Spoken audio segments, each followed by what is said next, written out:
CM योगी ने जिसको बताया था आक्रांता, उन्हीं की मजार पर भाजपा अल्पसंख्यक मोर्चा के राष्ट्रीय अध्यक्ष ने चढ़ाई चादर, मांगी दुआएं। बहराइच का सुप्रसिद्ध दरगाह हजरत सैयद सालार मसूद गाजी रहमतुल्लाह अलैह की दरगाह पर भारतीय जनता पार्टी के अल्पसंख्यक प्रकोष्ठ के राष्ट्रीय अध्यक्ष जमाल सिद्दीकी पहुंचे और उन्होंने चादर पेश कर दुआएं मांगी।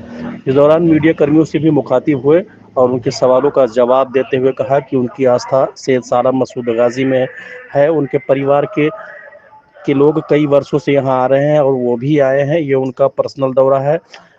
अन्य नेताओं के सैयद सालार मसूद गाजी पर दिए गए बयान के बारे में पूछने पर उन्होंने बताया कि उनके क्या बयान है वो जाने, लेकिन सैयद सालार मसूद गाजी रहमतुल्लाह अलैह सबके प्रिय हैं और वो उनके भी हैं। वो अपने पिताजी के साथ यहाँ आए हैं और चादर चढ़ाई है और दुआएं भी मांगी है। इस तरीके से मीडिया के कई सवालों का उन्होंने जवाब दिया।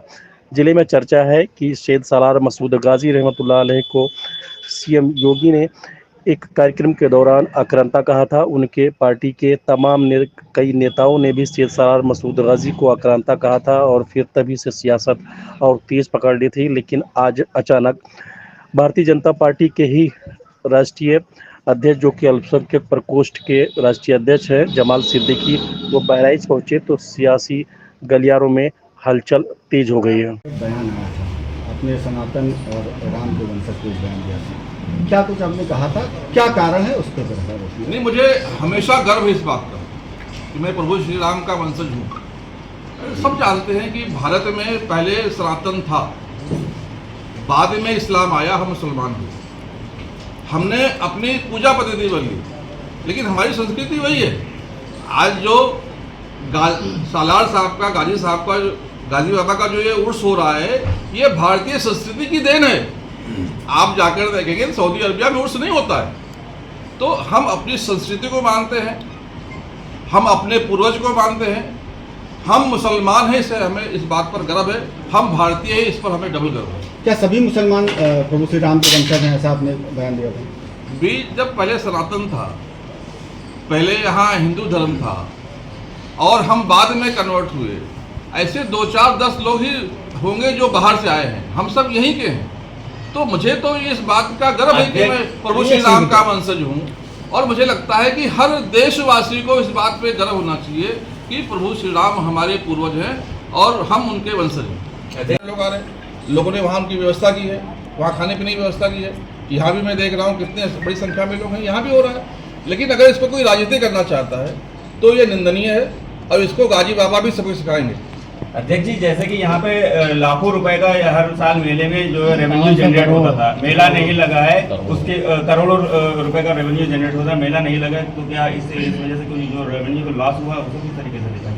मैं फिर कहूँगा, जिस प्रकार से देश में इमरजेंसी का माहौल है, पाकिस्तान हमेशा गुस्ताखी करता है। पाकिस्तान के आतंकवादियों ने भारत पर आकर एक प्रकार से हमला ही था जब हमारे भाई बहनों की हत्या की पहलगाम में। उसके बाद जब हम माननीय प्रधानमंत्री श्री नरेंद्र मोदी ने पाकिस्तान पर स्ट्राइक किया, उनके आतंकवादी संगठनों के जो स्थान थे, उनके ठिकाने थे, उसको नष्ट किया। ऐसे में देश एक बहुत नाजुक घड़ी में गुजर रहा है। इसका कोई दुरुपयोग ना करने पाए, इसके लिए एक सावधानी बरती गई और ये सराहनीय कदम है। मैं यहाँ के अवाम को भी धन्यवाद कहना, उनका भी जो है आभार प्रकट करना चाहूँगा कि उन्होंने भी साथ दिया, क्योंकि हमारे लिए देश पहले है, बाद में सब कुछ है। अगर कोई इस पर राजनीति करना चाहता है तो ये अच्छी बात नहीं है। आस्था के साथ किसी को भी राजनीति करने का अधिकार नहीं है। अच्छा देखिए, एक मिनट, जैसा आपने कहा कि कुछ लोगों की दुकान नहीं लग पाई, सैयद सालार मसूद गाजी रहमतुल्लाह को आक्रांता बताया गया, साथ ही साथ उससे ये भी कहा गया कि यहाँ पर सूर्यकुंड है, तो ऐसी स्थिति में आप इसको किस तरह से लेते हैं? मैंने पहले कह दिया कि जिसकी जितनी जानकारी है, जिसका जितना ज्ञान है, जिसको जैसा अनुभव है, बोल रहा है। और लोकतंत्र में सबको बोलने का अधिकार है, सबको अपनी आस्था को मानने का अधिकार है। हमारी आज भी मेरे पिताजी यहाँ पर आए हैं, मैं उसी आस्था से आज 53 साल से यहाँ पे आ रहा हूँ, तो आ रहा हूँ, इसमें मुझे कोई रोक भी नहीं रहा है। तो अपनी आस्था को सबको पालने का अधिकार संविधान ने हमें दिया है और वो पाला जाएगा। आप अल्पसंख्यक प्रकोष्ठ के अध्यक्ष हैं, क्या सोफिया कुरैशी की तरह अन्य मुस्लिम लड़कियों को भी देश की सेवा में आने की जरूरत है? क्या कहेंगे आप? बिल्कुल ज़रूरत है और हम ये मानते हैं कि सोफिया कुरैशी जी ने हमें एक रास्ता दिखाया है, और जो लोग इस्लाम को बदनाम करते थे कि इस्लाम में बेटियों को काम करने का अधिकार नहीं है, उनको एक आईना सोफिया कुरैशी ने दिखाया है। और हमारी जो नारी शक्ति भारत की, उसका भी शौर्य प्रदर्शन देश भर में, दुनिया भर में सोफिया कुरैशी के माध्यम से हुआ है। अभी मैं कल ही पत्रकार भाइयों से बात कर रहा था, हमने योजना बनाई है कि सरकार को, माननीय प्रधानमंत्री श्री नरेंद्र मोदी की सरकार को 11 साल पूरे हो रहे हैं।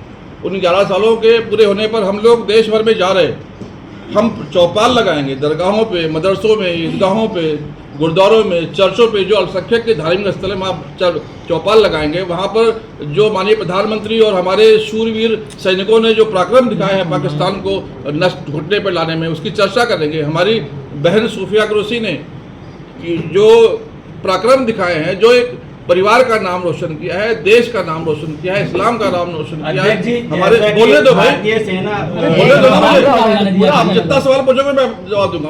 पूरा हो जाना। मैं भारतीय जनता पार्टी का कार्यकर्ता हूँ और प्रशिक्षित कार्यकर्ता हूँ। मैं कांग्रेसी सपाई बसपाई नहीं करके बोलिए अब उसके बाद मेरा सवाल लीजिए, आप बोलिए। आप रात भर बैठा के सवाल पूछो मुझे, आप आगे बोलिए, आगे बोलिए, हम दूसरा सवाल। तो जो हम चौपाल लगाएंगे उसमें हम जो ऑपरेशन सिंदूर है उसके यश के बारे में बताएंगे, जो सोफिया कुरैशी का पराक्रम है उसके बारे में बताएंगे, जो हमारी बहन बेटियां हैं।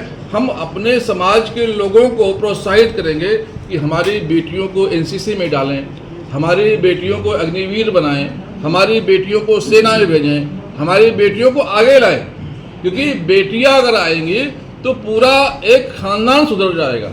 और इसके लिए हम जो है जन जागृति अभियान भी चलाने वाले हैं। हम गली गली मोहल्ले मोहल्ले जाएंगे, हम चौपाल लगाएंगे, हम चर्चा करेंगे, और बेटियों को सैन्य शिक्षा मिले, ट्रेनिंग मिले। अगर ज़रूरत पड़ती है तो सोफिया कुरैशी की तरह वो बॉर्डर पे जाके बम मार के आएंगी। अगर गली मोहल्ले सड़क पे भी उनको कोई अगर छेड़छाड़ करता है, वहाँ भी अपना वो रक्षा कर सकती हैं। और अगर कोई एक मैं कुरान को जो पढ़ा हूँ उसकी रोशनी में बोलना चाहता हूँ, मैं बोलता हूँ, क्योंकि मैं जोड़ने का काम कर रहा हूँ, मैं एक और श्रेष्ठ बनाने का काम कर रहा हूँ। मैं जोड़ने के बहाने ढूंढता हूँ, मैं जोड़ने के पॉइंट ढूंढता हूँ। जिन्होंने बांटा और काटा और हम पे राज किया, वो तोड़ने के बहाने ढूंढते थे, वो तोड़ने के पॉइंट ढूंढते थे। तो जोड़ने का पॉइंट भी इस्लाम में है। मैं बड़ी जिम्मेदारी के साथ कह सकता हूँ और कह रहा हूँ कि कुरान में है कि मुसलमान होने के लिए खुदा पर यकीन रखना है, एक खुदा पर यकीन रखना है। और मुसलमान होने के लिए प्रॉफिट मोहम्मद साहब सल्लल्लाहु अलैहि वसल्लम, जो हम सबके पैगंबर हैं, आखिरी पैगंबर हैं, उस पर यकीन रखना है।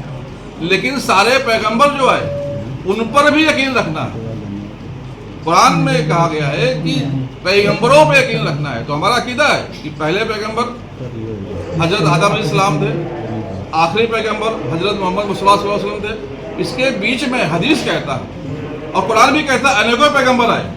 हदीस कहता है कि 1,24,000 पैगंबर आए और सिर्फ 25 जो हमारे पैगंबर हैं उनका जिक्र कुरान में है, बाकी का नहीं है।